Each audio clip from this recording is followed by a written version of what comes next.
Aquí comienza Café Karlovich.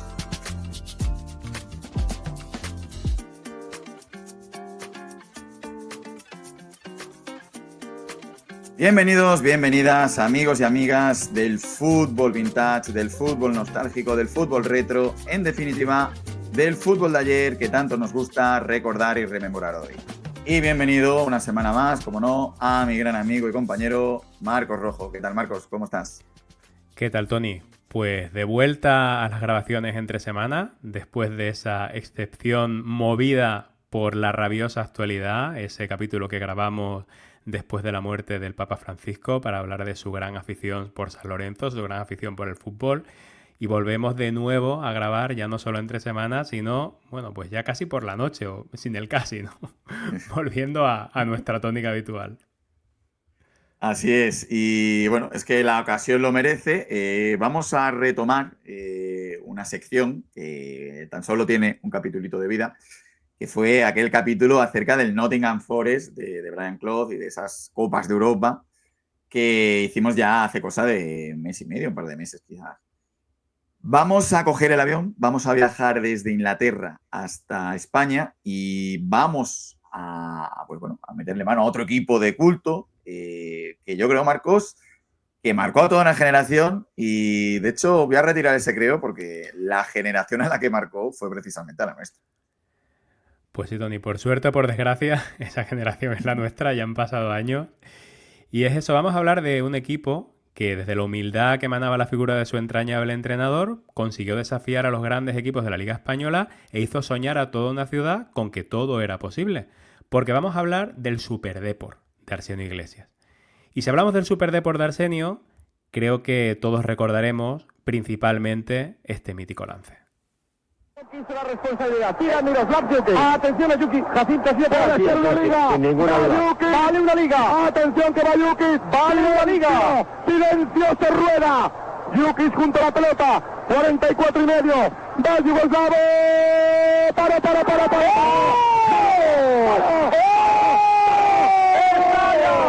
¡Estalla el Ronda! Vaya momentazo inolvidable de la Liga Española, ¿eh? Pelos de punta, solo recordarlo. ¿Tú te Sí, acuerdas dónde increíble. estabas cuando se dio este penalti? Sí, Porque yo creo yo que esto estaba es de viendo las el partido cosas en casa. que uno recuerda, ¿no? Los grandes acontecimientos de la historia. Yo me acuerdo perfectamente dónde estaba. O sea que. Y no con muchas cosas de fútbol uno se acuerda dónde se ubicaba, pero esta desde luego es que marcó mucho, ¿eh? Sí, marcó mucho. Era un penalti que valía una liga, como acaban de decir, y que, bueno, acabó valiendo una liga, pero para el rival del Deportivo, que era en ese momento el Barcelona, que estaba ganando su partido y que, debido a este fallo de un penalti en el último minuto en Riazor, pues consiguió una liga que el Deportivo había soñado durante toda la temporada con conseguir y que, bueno, que creo que en ese momento muchos españoles pues fueron deportivistas, ¿no? Por eso de alinearse con el equipo pequeño, con el equipo que había surgido de la nada, ¿no? Pero hay mucho más, como veremos ahora, porque ese Superdeport es un cuento de hadas. Es un cuento de hadas que se inició en 1988 y que se fue escribiendo párrafo a párrafo por las calles de Coruña y que acabó por todo lo alto, no con el lance que acabamos de escuchar, sino ya en 1995 con un vecino coruñés de pelo plateado subido a hombros de sus futbolistas alzando un trofeo en uno de los mejores o de los mayores coliseos del fútbol mundial. Así es, pero no vamos a empezar esta historia en ese 1988, sino que, como toda gran gesta, todo esto tiene un prólogo, ¿no? Y este prólogo lo vamos a llevar a 1973. Y es que, ojo a los datos, Marcos. En esa temporada, el Deportivo de La Coruña finalizó con 7 victorias. Recordemos que las victorias por aquel entonces puntuaban de 2 en 2 y no de 3 en 3 como ahora. 13 empates y 14 derrotas. Si hacemos el cálculo de todo esto, el resultado es descenso a segunda división. Tan solo 2 temporadas después de haber conseguido su último ascenso. El entrenador de ese equipo era un antiguo delantero del club de la década de los 50 que se llamaba Arsenio Iglesias. Y que con ese descenso, pues obviamente quedaría relegado de su cargo y saldría del club. Así se iba a iniciar una travesía por la categoría de plata del fútbol español que imagínate, a los aficionados coruñeses se les hizo interminable. Por fin llegó ese 1988 y al finalizar la temporada pues se convocaron elecciones a la presidencia del club. El Deportivo estaba al borde del abismo deportivo, nunca mejor dicho, y financiero. Se habían salvado en el último suspiro de un descenso a Segunda División B. Tenían solamente 5.000 socios y estaban asfixiados por la deuda, especial por una de 500 millones de pesetas. Pues con todo lo que describes, evidentemente no era el mejor momento para coger las riendas del club. Se necesitaba alguien echado para adelante para que se atreviera a hacerlo. Y el único que presentó los avales necesarios, el único echado para adelante, fue el cofundador y por entonces también presidente del Hockey Club Liceo, un coruñés de 43 años nacido en un pueblecito de Acosta da Morte de nombre Augusto César Lendoiro. Creo que a todos o a muchos nos sonará. Lendoiro era un astuto dirigente con fama de duro negociador que llevaba literalmente toda la vida en los despachos, porque la experiencia que hemos comentado del liceo no era la única, ni la primera, sino que siendo un adolescente de tan solo 15 años ya había presidido un club amateur, el Ural. Pero su gran obra era el liceo, un liceo al que había llevado a convertirse en el mejor club de España, acabando con la intratable hegemonía de los equipos catalanes en el hockey y con el que se había proclamado incluso campeón de Europa en las 2 últimas temporadas. Un Lendoiro siempre ambicioso tenía el sueño imposible de repetir la gesta del hockey con el fútbol. Y a él, que era cabezón, nadie se lo iba a quitar de la cabeza. Pues sí, era un hombre de ideas claras y una de ellas la tenía bien fija. Lo primero que hizo, que fue pues, renovar el contrato del entonces entrenador, de nuevo, ojo, Arsenio Iglesias, que en apenas 15 días pues, vencería ese contrato. Arsenio había sido el tercer entrenador de la campaña. Era un poco, digamos, ¿no? Siempre hacemos esa analogía con Vicente del Bosque, ¿no? Sus diferentes etapas del Real Madrid, pues un poco el apagafuegos, ¿no? que aparecía por allí. Y estaba cuestionado por la afición, pero Lendoiro creyó en él como referente para recuperar la esencia del deportivismo y liderar a un equipo que tenía que devolver La Coruña a Primera División. En la primera temporada de ese tándem Lendoiro-Arsenio, el equipo acabó en 10ª posición, sin apuros para mantener la categoría. Había una mejora evidente respecto al curso anterior, pero un presidente con unas ideas tan ambiciosas como eran las de Lendoiro, pues bueno, se supo a poco, ¿no? La dosis de ilusión, sin embargo, llegó de la fuente más inesperada, la Copa del Rey. El Deportivo volvió, tras más de 15 años, al primer plano del fútbol español, tras plantarse en semifinales frente al Valladolid, al que llevaron al límite y contra el que solo hincaron la rodilla ya en la prórroga en el partido de vuelta. Un aspecto reseñable de esta temporada pues, fue el debut de un joven canterano, 18 años, llamado Fran González, interior izquierdo, una zurda exquisita, que con el paso de los años, pues, spoiler, se convertiría en capitán y alma de los aficionados del Deportivo de La Coruña. Y la siguiente temporada comenzó con esa ilusión, con la ilusión que había generado la gran campaña en Copa, pero lo cierto es que ya iniciada la segunda vuelta de la Liga, seguía en 12ª posición y en la Copa pues no hubo la misma suerte que el año anterior y la afición pues parecía resignada, otro año sin pena ni gloria, otro más de ese trayecto que hemos comentado a través de la indiferencia que recorrían desde el año 1973. Pero algo se activó en el equipo de repente en la recta final y el Depor ganó 7 de los últimos 8 partidos y ascendió de manera fulgurante en la clasificación, tanto que acabó cuarto y se clasificó para la promoción de ascenso en la que se mediría el Club Deportivo Tenerife y en la que además contaría con ventaja de campo. La ilusión en la ciudad por primera vez en muchos años se disparó y más tras el partido de ida en el que el Depor sacó un valiosísimo empate en el Heliodoro Rodríguez López que daba pues muchísimas esperanzas a los coruñeses de volver a primera.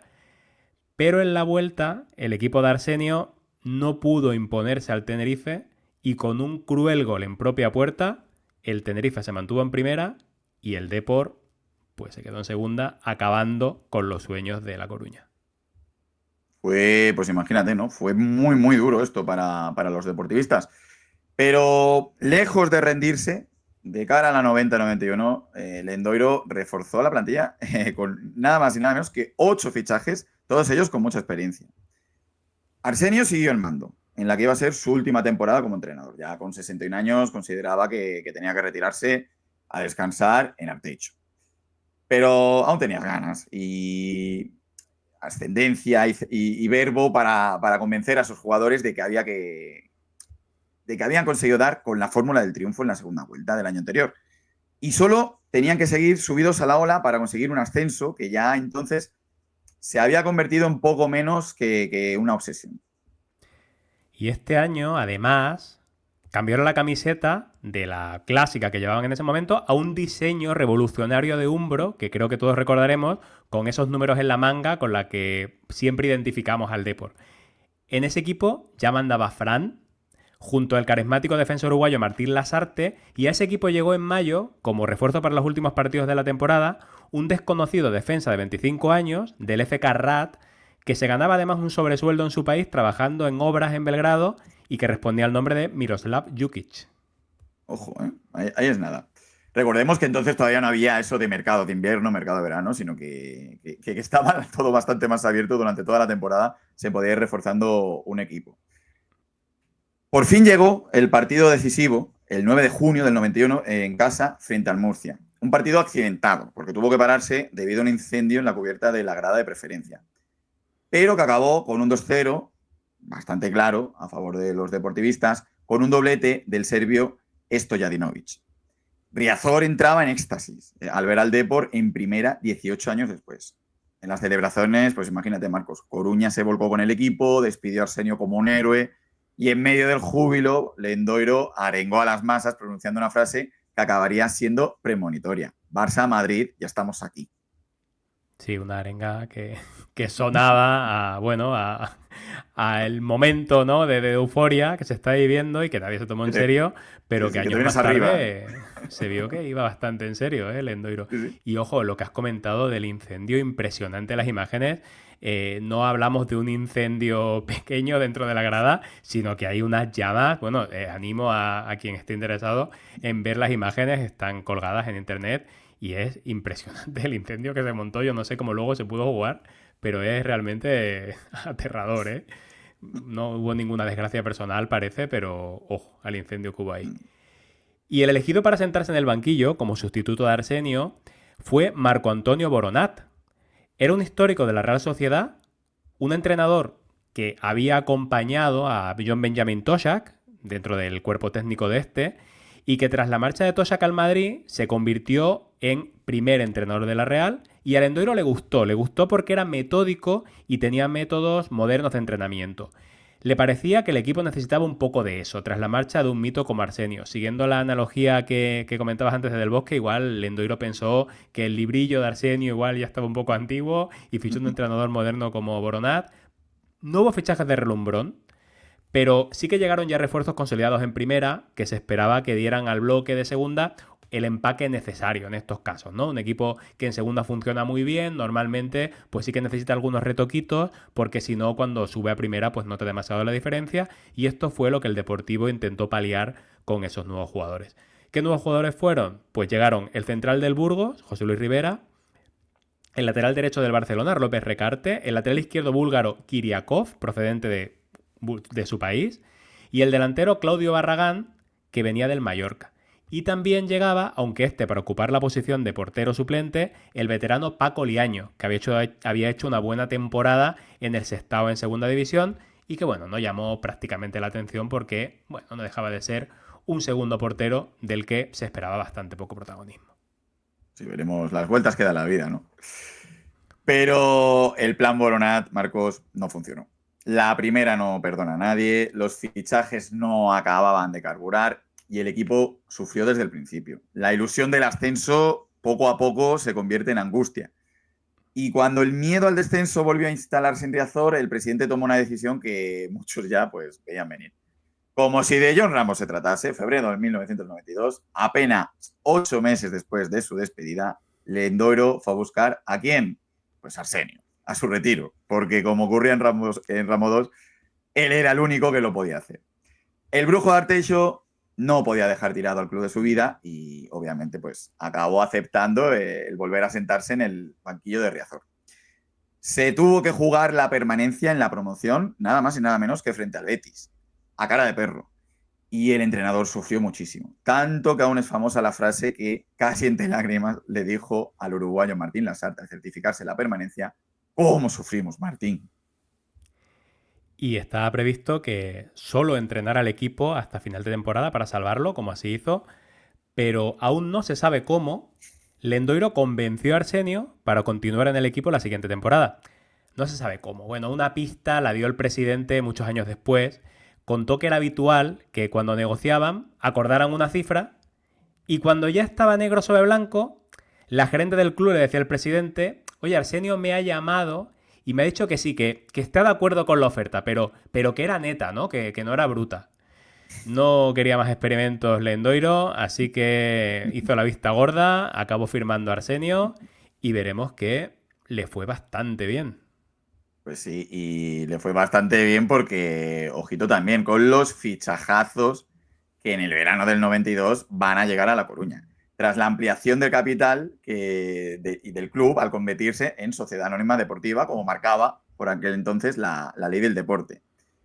Se trataba de refuerzos dignos de un equipo de un nivel muy superior y que precisamente llevarían al equipo a ese mismo nivel y lo transformarían en lo que hoy conocemos como el Superdeport, y de ahí que estemos hablando hoy acerca de este club.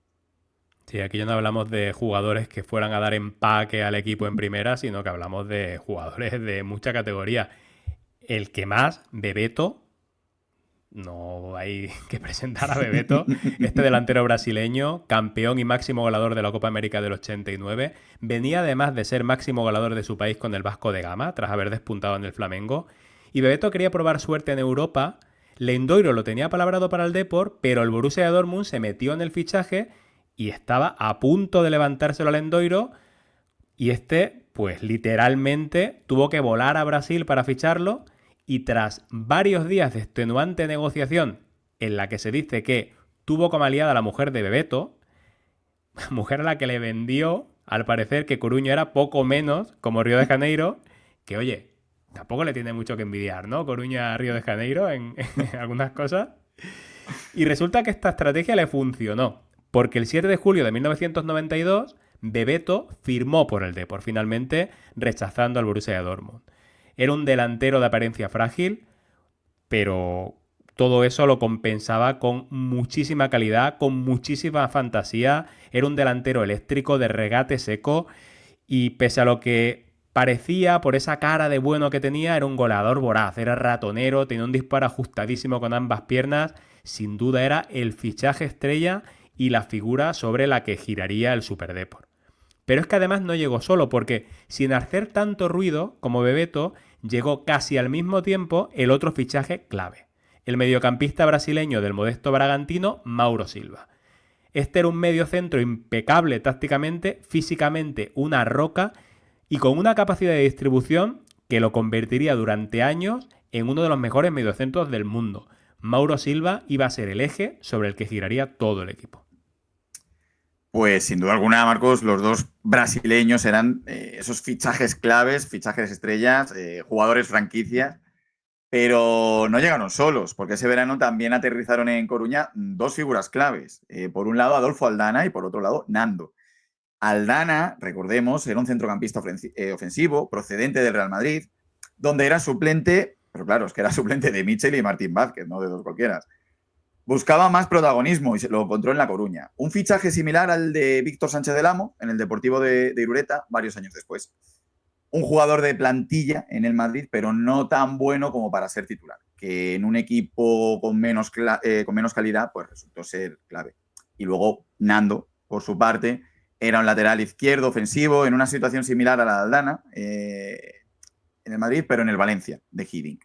En el Depor encontró su sitio y se asentó como uno de los mejores laterales zurdos de toda España. Pues con estos refuerzos, Arsenio ya tenía una columna vertebral sólida. Un sorprendente Paco Liaño, que se había hecho con el puesto de portero titular finalmente, con la lesión de Canales, que era el portero en principio destinado a ocupar esa posición. Un Miroslav Jukic, que había sido una de las sorpresas de la temporada anterior como jefe de la defensa. Un medio donde Mauro daba sentido a todo y Fran ponía la magia de su zurda, y un delantero letal como Bebeto. El once tipo de esa temporada 92-93 ya es historia del fútbol español. era un 5-3-2 con laterales largos formado por Liaño en la puerta, López Recarte en el lateral derecho, Albistevi, Jukic y Rivera como centrales y Nando en el lateral izquierdo. Mauro Silva, Aldana y Fran medio campo y Bebeto y Claudio Barragán en la delantera. El fútbol español esperaba, pues como siempre, un duelo entre Real Madrid y Barcelona, pero miraba de reojo La Coruña, porque el Deportivo se ha reforzado muy bien. Pero, por un lado, eso tampoco garantizaba nada, porque los fichajes tienen que cuajar. Y, por otro lado, pues estamos hablando de un equipo que había estado a punto de bajar la temporada anterior. Pero aún así, el equipo empezó muy bien, con un sistema diseñado por el brujo de Arteicho basado en una defensa férrea, que apenas concedía a los rivales, y un contraataque letal. Pero para empezar a ser tenido en cuenta de verdad, necesitaba una noche grande, una noche mágica. Y esta noche llegó en Riazor, en la jornada 5, contra un Madrid entrenado por Benito Floro, que se adelantó 0-2 con tantos de Hierro y Zamorano, pero el Deportivo remontó con un doblete de Bebeto y un gol en propia puerta de Ricardo Rocha, que fue un central que llegó a ser muy querido en el Madrid, pero al que enterraron varios goles en propia puerta bastante incomprensibles y decisivos, uno de ellos este. Marcos, se puede decir que por aquel entonces ya había nacido el Superdeport. Y el Madrid y el Barcelona de Cruyff comenzaban a sentir que había otro comensal en la mesa de los aspirantes. Los coruñeses se proclamaron campeones de invierno y aunque se desinflaron un poco en la segunda vuelta, acabaron en tercera posición. Y no solo eso, se convirtieron en el segundo equipo de muchos aficionados españoles. Y al año siguiente el equipo siguió reforzándose y se movieron de hecho muy bien en el mercado porque llegaron el central del Valencia Boro, los medios del Atlético Donato y Alfredo Santelena, el delantero del Sporting de Gijón Javier Manjarín y los dos mejores jugadores del Rayo, el defensa Paco Gémez y el delantero Pedro Riesco. De los titulares del año anterior solo perdían a Albistegui, el central que volvía a la Real Sociedad. Así que sobre el papel el equipo era mejor que el del año pasado porque se mantenía el bloque, había buenos refuerzos y además tenían un año más de rodaje. Sigo sin entender, más de 30 años después, la salida de Donato. Pero bueno. Coruña estaba entusiasmada con el equipo. Tenía un equipazo. Y el fútbol español se preguntaba si sería el Deportivo el que conseguiría desbancar al Barcelona de Johan Cruyff, que había ganado las 3 últimas ligas, ya que el Madrid no se encontraba en su mejor momento. El Depor 93-94 fue todavía más consistente que el de la temporada anterior. Arsenio perfeccionó su esquema y blindó la portería de Liaño, que en esta temporada bajó la persiana de forma espectacular y encajó solo 18 goles en 38 partidos. Récord absoluto defensivo de la Liga de 20 equipos, solo igualado por el Atlético de Madrid del Cholo de la 15-16. Riazor se había vuelto un fortín, donde tanto Madrid como Barcelona cayeron. El primero además con estrépito por 4-0 y el segundo ya por 2-1 y un estadio en el que solo la Real pudo llevarse la victoria. Hubo sin embargo 2 partidos que borraron la sonrisa al equipo de Arsenio. El primero fue un 3-0 en el Camp Nou con goles de Stoichkov, Romario y Laudrup, que a la postre sería decisivo porque con el 2-1 que había conseguido el Deportivo en la ida le daba el golaveras a los de Cruyff. El segundo, en la recta final de temporada, un empate a 2 en Riazor contra el Tenerife, una de las bestias negras históricas del equipo de La Coruña, que remontó un 2-0 en contra y quitó un valiosísimo punto a los de Arsenio. No sería tan valioso como ahora, porque como hemos dicho antes, la victoria seguía valiendo 2 puntos, pero era un punto con el que contaban, sobre todo tras ese 2-0, y que a la postre sería decisivo en ese desenlace que hemos visto al principio del programa que tuvo la Liga. Tanto súper y tanta hostia, dijo el técnico gallego en la sala de prensa al terminar. Pues sí, se llega así a la última jornada del campeonato con el Deportivo líder. Lo había sido desde la jornada 14 y ahora tenía solo un punto de ventaja sobre los de Cruyff. El destino quiso que el Depor se la jugase en casa, en Riazor, frente al Valencia, que no se jugaba absolutamente nada. Mientras que el Barcelona jugaba en el Camp Nou contra el Sevilla. Las cuentas eran sencillas. Si el Depor ganaba, sería campeón por primera vez en su historia. Cualquier otro resultado, pues ya abría la puerta a lo que hiciese el Fútbol Club Barcelona. La ciudad se paralizó aquel 14 de mayo de 1994, las calles desiertas, todos pendientes del partido y Riazor estaba a reventar. ¿Os acordáis cuando en 1973 solo había 5.000 socios? 45.000 espectadores había en Riazor. Eran un manojo de nervios y de ilusión a partes iguales. La lógica, pues, les daba como campeones ante un Valencia que no se jugaba nada deportivamente. Y ese día la alineación, que estaba previsto que fuera una alineación marcada en la historia del Deportivo y que finalmente lo fue, aunque, bueno, por motivos que no hubiera deseado la afición coruñesa, ese 5-3-2 típico de Arsenio con Liaño, con López Recarte, Boro, Jukic de líbero, Rivera y Nando, Mauro Silva, Donato y Fran, Bebeto y Manjarín arriba. Todo parece de cara a esa noche, antes de empezar el partido, pero rápidamente empezaron a sobrevalar Riazor las meigas, porque desde los primeros compases el Valencia jugó con mucha intensidad, mientras que al Depor le pesaban las piernas y notaba la presión. Pasaban los minutos y el Depor no encontraba el gol, mientras que desde Barcelona no llegaban precisamente buenas noticias, porque los de Cruyff iban ganando fácil al Sevilla de Súquer y de Simeone.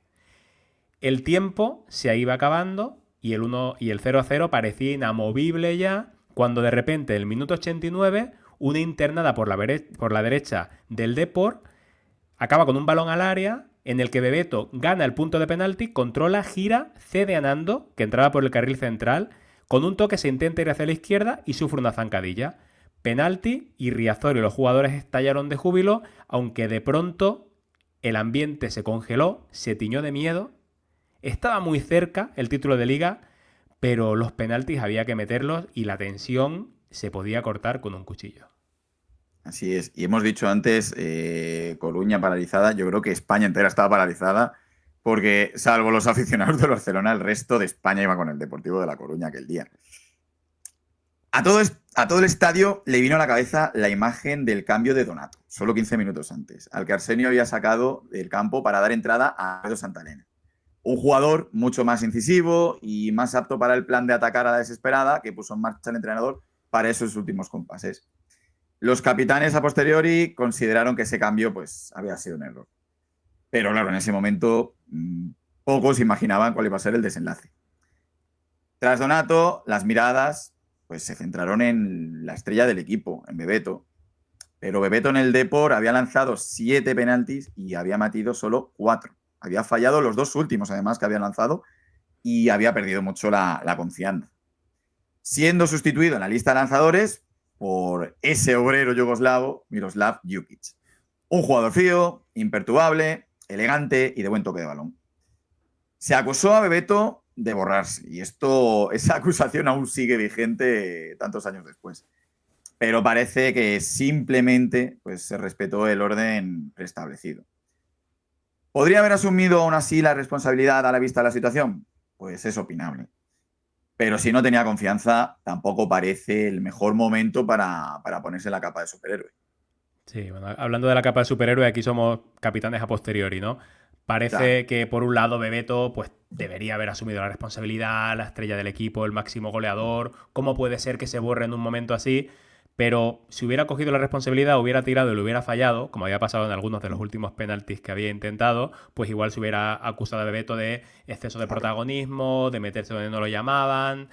Bueno, el caso es que fue Jukic el que se acercó al balón, lo colocó en el punto de penalti, no en el circulito, sino un poquito por detrás, supongo que para prevenir un mal apoyo en el caso de que algún jugador del Valencia hubiera pisado el punto de penalti con mala intención, y se plantó a unos escasos centímetros del borde del área. Frente a él, el portero González, un guipuzcoano que era suplente habitual en el Valencia, pero que esa noche jugaba como titular.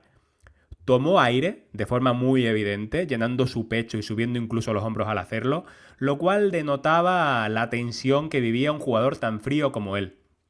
Probablemente, en ese momento pensó que ese mismo día su mujer le había dicho que si había un penalti ni se le ocurriera tirarlo.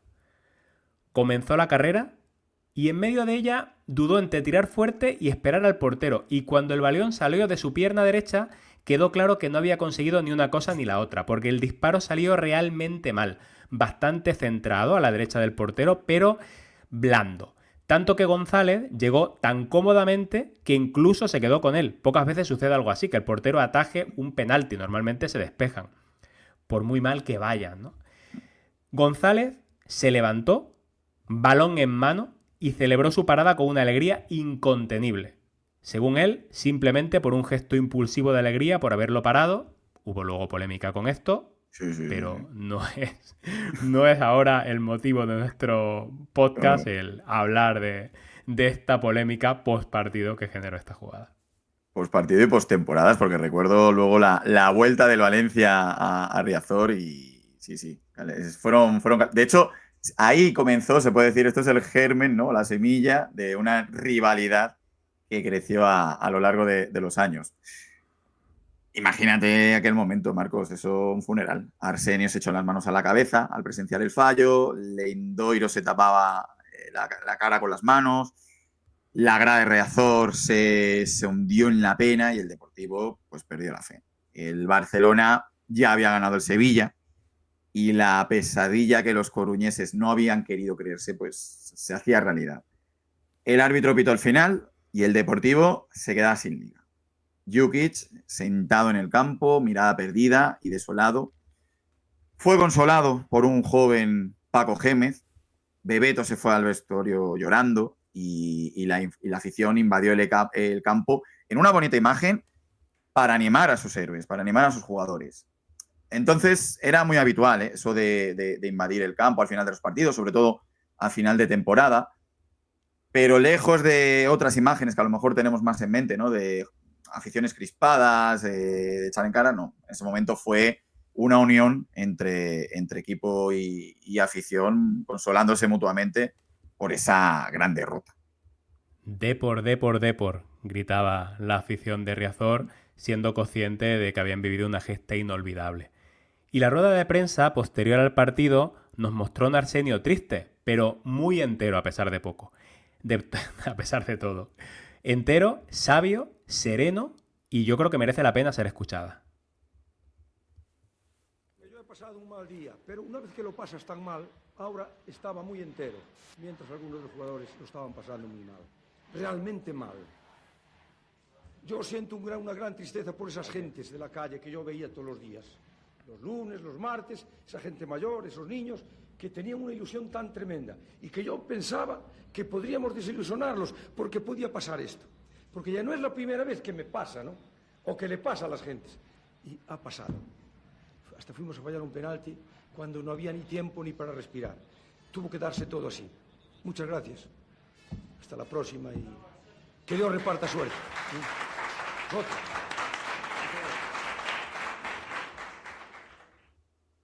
Qué emocionante, la rueda de prensa de Arsenio. Sí. Muy, muy honesta, muy desde el corazón y muy difícil, ¿eh? Es que no es fácil de tener que soltar lo que piensas, ¿no? en esos momentos.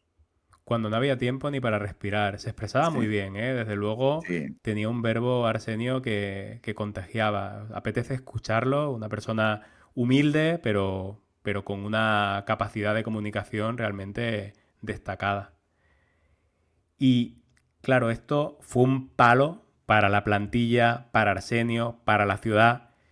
Y había que ver si esto había sido flor de un día, si con este penalti, si con este episodio tan triste para el Depor había acabado ese cuento de hadas que comentábamos antes. Pues había que esperar a la siguiente temporada para saber qué pasaría, la 94-95. Porque se habían ganado el privilegio ya de mirar la cara a Madrid y Barcelona. Y estos equipos, pues, no estaban precisamente en su mejor momento. El Barcelona ya daba signos de agotamiento. Había perdido, de hecho, la final de la Champions League por 4-0 en Atenas contra el Milán. Y el Madrid había hecho una temporada horrible y había pulsado el botón de reset. Y había hecho una remodelación profunda de su plantilla, fichando a Jorge Valdano como entrenador y a grandes jugadores como Redondo y Laudrup. Pero estaba por ver que en su primer año ese equipo cuajara. Así que ambos proyectos, uno por agotado y el otro por demasiado nuevo, daban al ya consolidado Super Depor esperanzas para que este fuera su año. Pues sí, Marcos. Y lo cierto es que volvió a ser un gran año en Liga. Superaron a un Barcelona que estaba en estado de descomposición, se podría decir. Y compitieron contra un gran Real Madrid que, ojo, sufrió para dar la puntilla a los deportivistas en la jornada 36. Con un gol de Zamorano en el Bernabéu, en el minuto 85, que hacía el 2-1 en el marcador. Y hacía inútil el gol entonces del empate de Bebeto en el minuto 68, que había mantenido las últimas esperanzas del Super Depor en la Liga. Pero ese año la oportunidad de subir a lo más alto del fútbol español no se iba a quedar ahí, Marcos. Quedaba la Copa del Rey. Competición que al Super Depor no se le había dado tan bien, sobre todo desde que tenía esa condición de Super, pero que ese año lograrían competir nada más y nada menos que hasta la final. Final en la que los esperaba caprichos del destino el Valencia, su verdugo en la Liga del año anterior. Ya, eso sí, sin el enemigo número 1 de la afición coruñesa, el portero González, que se había marchado al final de la temporada al Valladolid, pero, eso sí, con la rivalidad intacta. Y esta vez el Valencia, además, sí que se jugaba algo deportivamente, así que era un duelo por todo lo alto. ¿Sería capaz el Depor de vencer a sus fantasmas y de coronar su proyecto con un título? Pues ahora lo veremos, pero desde luego lo que era seguro era que se iban a dejar la piel. Y por si eran pocos los alicientes, iba a ser el último partido de Arsenio Iglesias con el Deportivo, porque el Brujo de Arteixo había anunciado su retirada de los banquillos al acabar la temporada, unos meses antes, algo que no gustó nada al Endoiro. No gustó, pues, por un lado, porque perdía a su gran baluarte, a su gran compañero en este viaje increíble del Deportivo en esos años gloriosos, pero es que además, al anunciarlo con antelación, Lendoiro consideraba en cierto modo una traición de Arsenio esta comunicación porque pues, los jugadores se podían desconcentrar, ¿no?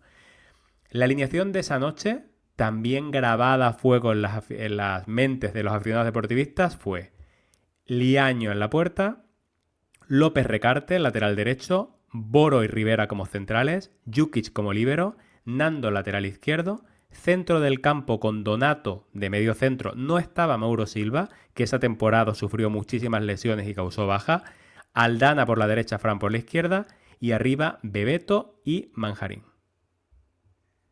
Se iba a disputar esta final, Marcos, en 2 capítulos y no porque se jugase de vuelta, como se hacía antaño en la Libertadores, por ejemplo. El escenario, eso sí, era único, el Santiago Bernabéu. Pero con el Super Depor siempre había un plus de sufrimiento, ¿no?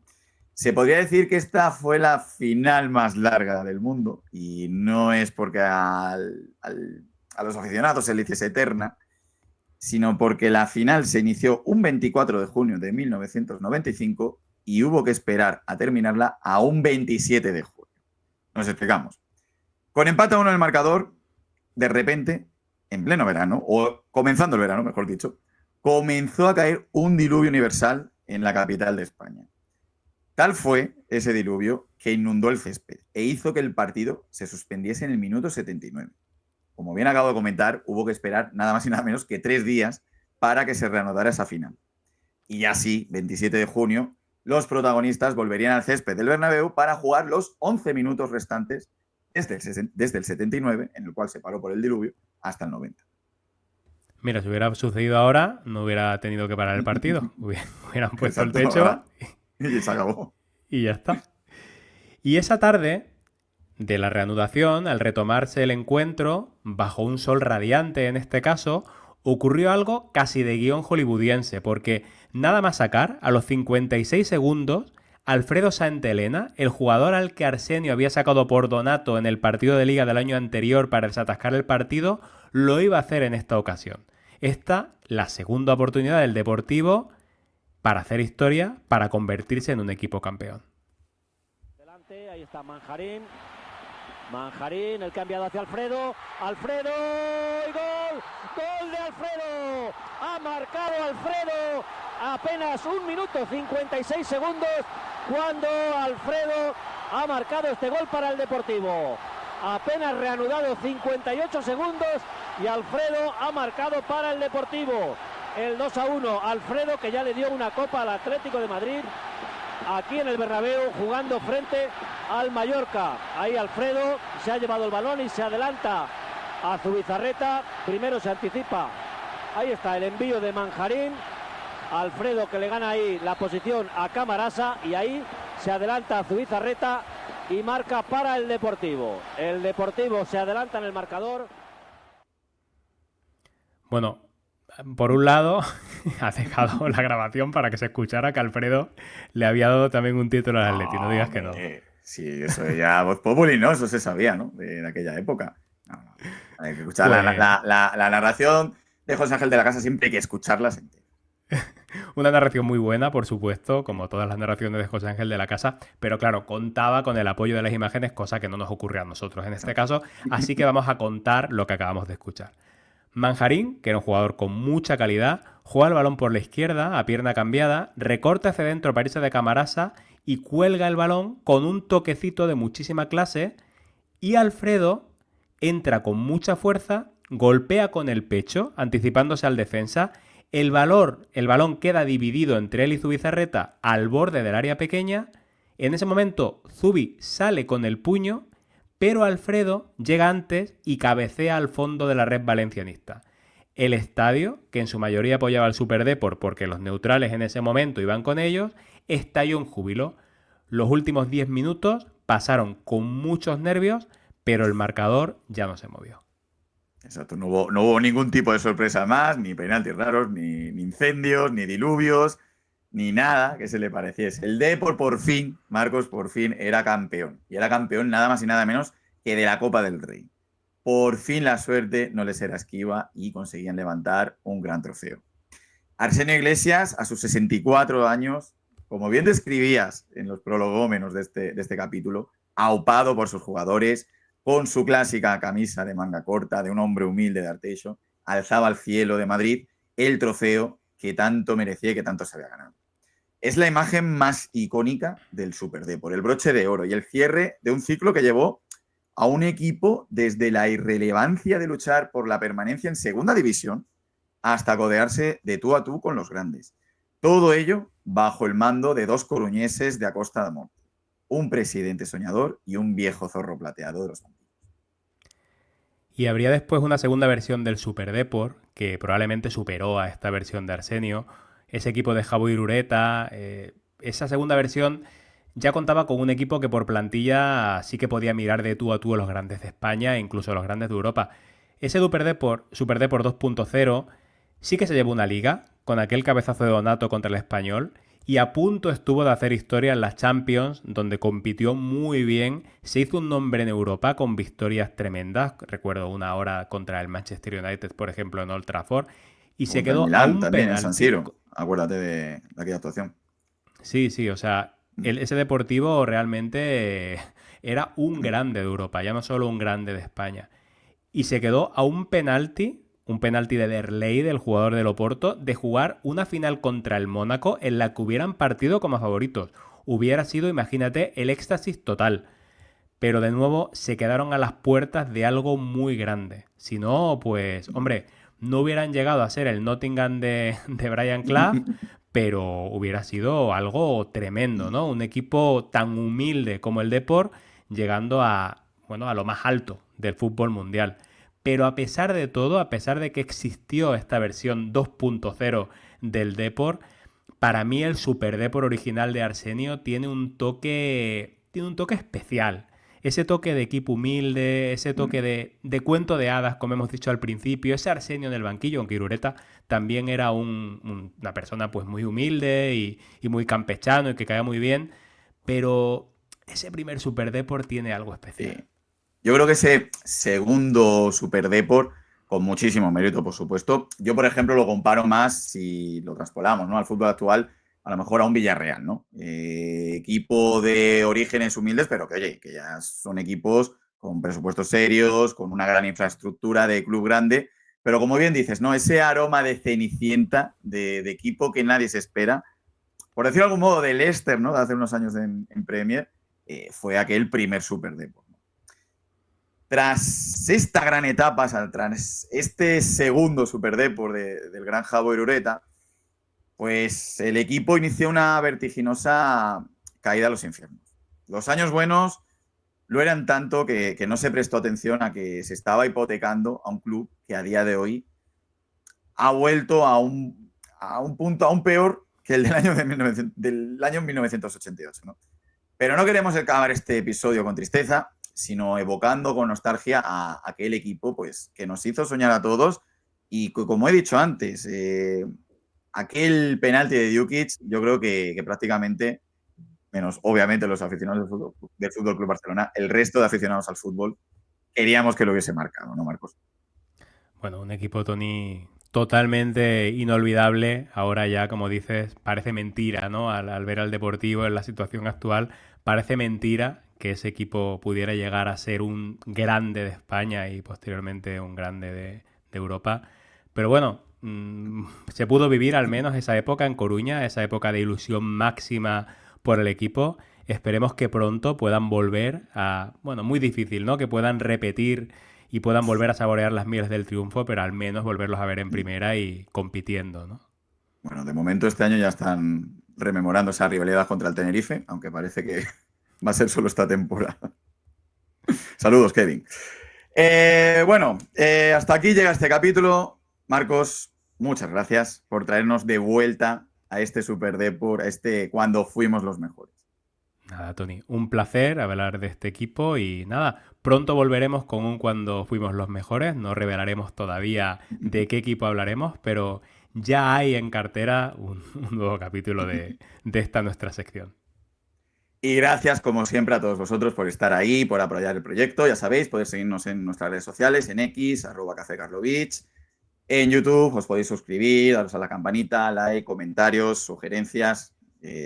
Os leemos atentamente siempre. Nuestras diferentes plataformas de podcast, iVoox, Apple Podcasts, Spotify.